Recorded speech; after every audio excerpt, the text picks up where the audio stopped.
मेरे प्रिय दर्शकों, सविता भक्ति वाणी पर आप सभी का हृदय से बहुत बहुत स्वागत है।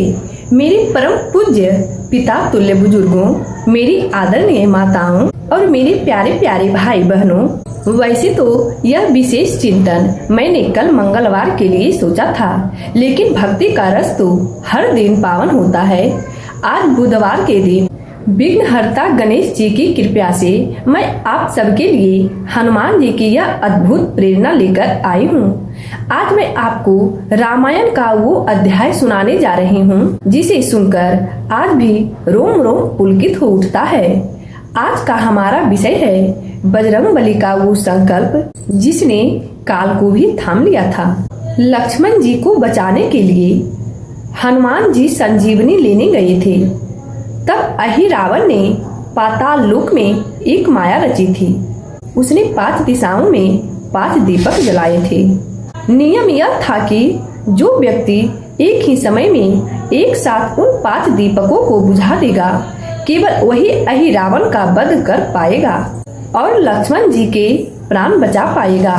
जरा कल्पना कीजिए दोस्तों, हनुमान जी ने उस समय क्या किया होगा।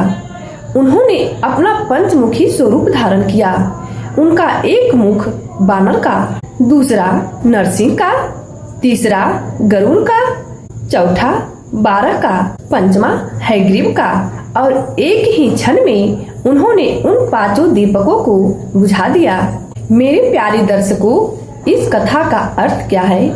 आज के दौर में हम भी अपने जीवन में कई दीपक जलाकर बैठे हैं। जलन की दीपक, स्वार्थ का दीपक, क्रोध का दीपक और अहंकार का दीपक, ये 5 दीपक हमारे रिश्ते के उजालों को खा रहे हैं। जैसे हनुमान जी ने पाताल में जाकर उन दीपकों को बुझाकर अधर्म का अंत किया था, वैसे ही हमें अपने भीतर के इन नकारात्मक दीपकों को बुझाकर प्रेम का प्रकाश जलाना होगा। मेरे पूज्य बुजुर्गों, हनुमान जी ने अपनी शक्ति का प्रयोग अहंकार के लिए नहीं बल्कि सेवा के लिए किया था। आज हमारे घर के बेटे बहू अगर हनुमान जी की तरह एक साथ मिलकर सेवा का संकल्प ले तो कोई भी अहिरावण यानी कोई भी कलह हमारे घर को नहीं तोड़ सकता। हनुमान जी का पंचमुखी रूप हमें सिखाता है कि हम भले ही अलग अलग व्यक्तित्व के हों, लेकिन यदि हमारा लक्ष्य एक है, घर में शांति और प्रेम है, तो हम सब मिलकर किसी भी मुश्किल को हरा सकते हैं। सज्जनों, बजरंगबली की यह कथा केवल एक चमत्कार नहीं है, यह एक प्रेरणा है। जब भी आप अपने मन में जलन का दीपक जलता देखें तो याद कीजिएगा कि उसे बुझाने वाला हनुमान जैसा संयम और सेवा का भाव ही हो सकता है। मेरे प्रिय दर्शकों, इस पावन सफर को आगे बढ़ाने के लिए और ऐसे ही भक्ति के रस में डूबने के लिए सविता भक्ति वाणी परिवार से जुड़े रहिएगा।